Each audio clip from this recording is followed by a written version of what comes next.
우리가 이겼어. 우리가 누구인지는 내일 말해주겠네. 19세기 초반 프랑스의 정세는 극도로 혼란스러웠다. 1830년 소위 7월 혁명이라 불리는 격변이 일어나 사흘간 폭동이 이어졌다. 파리 전역이 혼돈에 빠져들던 그때 노정치가 탈레랑은 자기 집 창가에 앉아 폭동의 행방을 조용히 지켜보았다. 그리고 마침내 종소리가 울려 퍼지자 그는 종소리로군. 우리가 이겼어. 라며 만족스러운 미소를 지었다. 탈레랑의 곁에 있던 보좌관이 대뜸 물었다. 우리가 누구를 가리키는 겁니까? 그 질문에 탈레랑은 손짓으로 보좌관을 진정시키며 말했다. 조용히 하게. 우리가 누구인지는 내일 말해주겠네. 이 짧은 일화는 성급한 결단을 피하고 최종 승자가 드러난 뒤에 움직여도 늦지 않다는 근대 정치술의 정수를 담고 있다. 즉, 어느 편이 최종적으로 권력을 쥘지 확정되지 않은 상태에서 서둘러 선언하는 것은 위험하다는 것이다. 결과가 확실히 판가름나면 그때 승자 쪽에 서서 자신을 연관지어도 늦지 않다는 인식을 보여주는 셈이다. 탈레랑은 단순한 기회주의자가 아니라 역사상 손꼽히는 외교의 귀재였다. 그는 프랑스 혁명부터 나폴레옹 시기를 거쳐 복고 왕정에 이르기까지 각 정권의 격변 속에서도 능수능란하게 자리를 보존했다. 이런 생존술의 핵심은 어느 한쪽에 성급하게 줄 서지 않는 신중함에 있었다. 아직 게임이 끝나지 않았는데 서둘러 특정 편을 지지하면 반대쪽이 역전했을 때 치명적인 불이익을 당하기 십상이다. 하지만 끝까지 상황을 지켜보고 판세가 결정되는 순간 흐름에 올라타면 적절한 타이밍에 승자를 지원하는 모양새가 된다. 이러한 정치적 처신은 역사의 다양한 순간에 되풀이되어 왔다. 고대 로마 시대 원로원 의원들은 내전과 권력 투쟁이 끊이지 않던 시기에 성급한 충성으로 인해 숙청당하거나 반대로 무너진 지도자를 보는 것을 지켜봤다. 따라서 그들은 확실히 어느 한쪽이 우위를 점할 때까지 기다리다가 결론이 날 무렵에야 지지 의사를 밝히곤 했다. 이는 외부인에게 기회주의로 보이기도 했지만 적어도 목숨을 부지하고 이후에도 정치 무대에서 영향력을 유지하는 데는 성공했다. 중세부터 근대까지 유럽 왕가들 사이에 오간 복잡한 동맹도 마찬가지다. 합스부르크 가문이 결혼정책 사례를 떠올려보면 이들은 늘 주변국 동향과 권력 구도를 면밀히 살폈다. 동맹으로 맺어진 다른 왕가가 몰락할 조짐이 보이면 재빠르게 새롭게 부상하는 세력과 결혼 동맹을 추진하는 시기였다.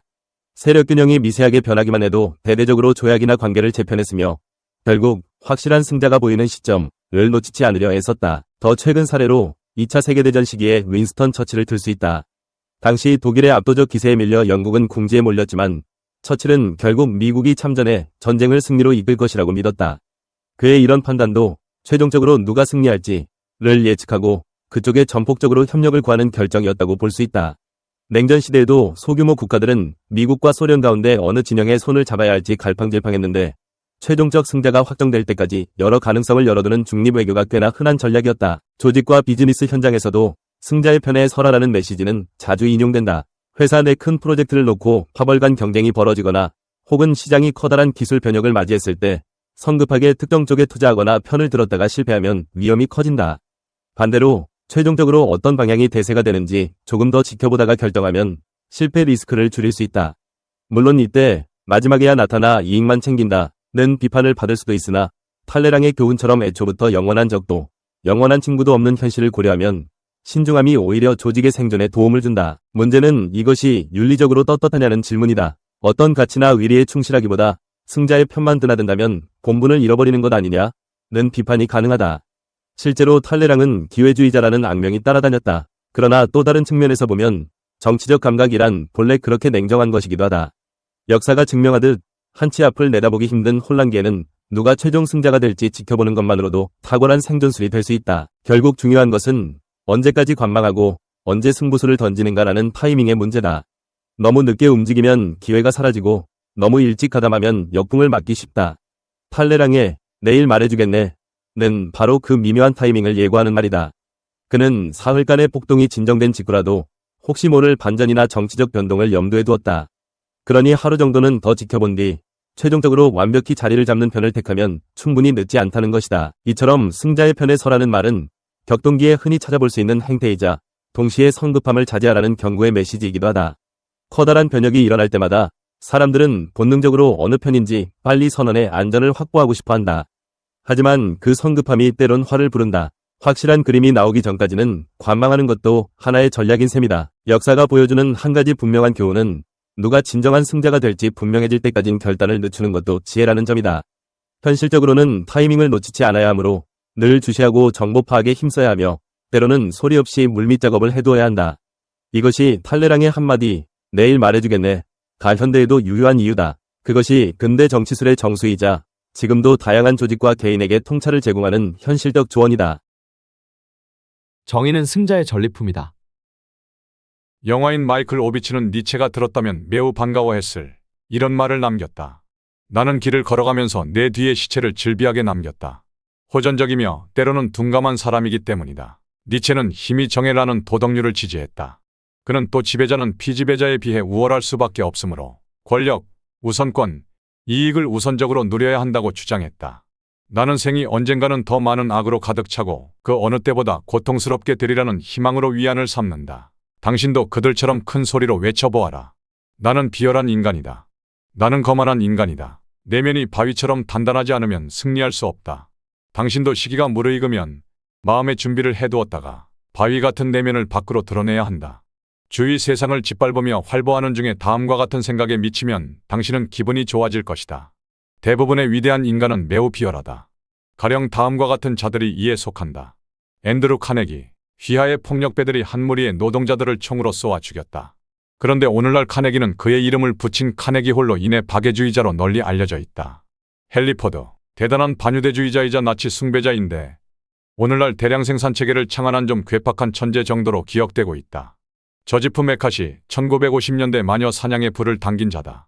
그는 정치적인 신념을 트집 잡아서 많은 일을 실직시켰고 스탈린의 공개 재판을 연상시키는 매우 전체주의적인 작업을 주도했으며 그에 맞섰던 론 콘을 스타로 만들어냈다. 뉴트론 잭 웰치, 매우 경쟁심이 강한 제너럴 일렉트릭의 총수로 그는 누구보다 몰인정하며 최대한 공개적으로 적들을 박살내는 일에 전념하는 직원들만의 기업 문화를 만들었다. 성과를 거둘 수 있었던 것은 업계 10위에 들지 못하는 공장과 사업 조직을 체계적으로 폐쇄했기 때문이다. 덕분에 웰치는 중성자 잭, 감정의 동요 없이 직원들을 해고하는 잭 웰치를 건물은 그대로 놓아두고 인명만 살상하는 중성자탄에 빗댄 것이라는 별명을 얻었다. 대부분의 위대한 정보브로커 기업들은 매우 잔인하다. 그들은 넘어진 약자들에게 손을 내밀기는커녕 오히려 밟아 죽인다. 이베이, 경쟁자들을 모두 합병해서 죽여버렸다. 구글, 경쟁자들을 모두 밀어냈다. 세계 정복의 야욕에 불타있다. 네이버, 경쟁자의 씨를 아예 말려버렸다. 마이크로소프트, 독점을 분쇄하려는 국가의 시도까지 성공적으로 막아냈다. 위의 목록엔 역사상 누구보다 명백하게 비열함으로 성공한 독재자들이 빠져있다. 나폴레옹, 히틀러, 스탈린 등 그들은 모두 정의를 어떻게 세워야 할지 고민하느라 편히 잠을 이룬 적이 없는 자들이다. 당신도 다른 이들을 착취하여 최대한 즐거움을 맛보기 바란다. 그런 행위를 즐길 수 없다면 아직 당신은 진정한 늑대가 되기 위한 첫발도 떼지 못한 것이나 다름없다. 승자와 패자. 승자는 문제 속에 뛰어들고 패자는 문제의 주변을 맴돈다. 승자는 눈을 밟아 길을 만들고 패자는 눈이 녹기를 기다린다. 승자는 무대 위로 올라가고 패자는 관객석으로 내려간다. 승자는 실패를 거울 삼으며 패자는 성공을 거울 삼는다. 바람을 만나면 승자는 돛을 위한 에너지로 삼고 패자는 돛을 거둔다. 승자는 돈을 다스리고 패자는 돈에 다스려진다. 승자의 주머니 속에는 꿈이 있고 패자의 주머니 속에는 욕심이 있다. 승자가 즐기는 말, 다시 한번 해보자. 패자가 즐기는 말, 해봐야 별 수 없다. 승자는 용감한 죄인이 되고 패자는 비겁한 요행을 믿는다. 승자는 새벽을 깨우고 패자는 새벽을 기다린다. 승자는 7번 쓰러져도 8번 일어나고 패자는 쓰러질 때마다 후회한다. 승자는 다른 길이 있을 것이라 생각하나 패자는 길은 하나라고 생각한다. 승자는 등수나 상관은 상관없이 달리나 패자의 눈은 상만을 바라본다. 승자는 꼴찌를 해도 의미를 찾으나 패자는 1등을 해야만 의미를 느낀다. 승자는 달리는 도중 이미 행복을 느끼나 패자는 경주가 끝나야 느낀다. 승자는 자기보다 우월한 자를 보면 존경하고 패자는 상대 약점을 찾는다. 승자는 자기보다 못한 자와도 친구가 되나 패자는 그의 보스가 되려 한다. 승자는 강자의 강하고 약자의 약하나 패자는 강자의 약하고 약자의 강하다. 승자는 몸을 바치고 패자는 혀를 바친다. 승자는 행동으로 말을 증명하고 패자는 말로 행동을 변명한다. 승자는 책임지는 자세로 살며 패자는 약속을 남발한다. 승자는 인간을 섬기다 감투를 쓰고 패자는 감투를 섬기다 바가지를 쓴다. 승자는 책임지는 태도로 살며 패자는 약속을 남발한다. 승자는 벌을 두려워하지 않다가 상을 받고 패자는 상을 위하여 꾀를 부리다 벌을 받는다. 승자는 실수했을 때 잘못을 시인하지만 패자는 누구 때문이라고 다른 일을 원망한다. 승자는 예와 아니오를 확실히 하고 패자는 적당히 얼버무린다. 승자는 어린애에게도 사과할 줄 알지만 패자는 노인에게도 고개 숙이는 일을 꺼린다. 승자는 넘어지면 일어나 앞을 보는데 패자는 일어나 뒤를 돌아다본다. 승자는 하루가 25시간이고 패자는 하루가 23시간이다. 승자는 열심히 일하고 열심히 놀고 열심히 쉰다. 패자는 허겁지겁 일하고 빈둥빈둥 놀고 흐지부지 쉰다. 승자는 시간을 관리하면서 살고 패자는 시간에 쫓기면서 산다. 승자는 과정을 비중히 여기고 패자는 결과만을 생각한다. 승자의 가슴 속에는 꿈과 낭만과 이상이 있다. 그러나 패자의 가슴 속에는 좌절과 허무와 욕심만 있다. 승자는 땀의 대가를 믿고 패자는 요행을 믿는다. 승자가 생명력 강한 잡초라면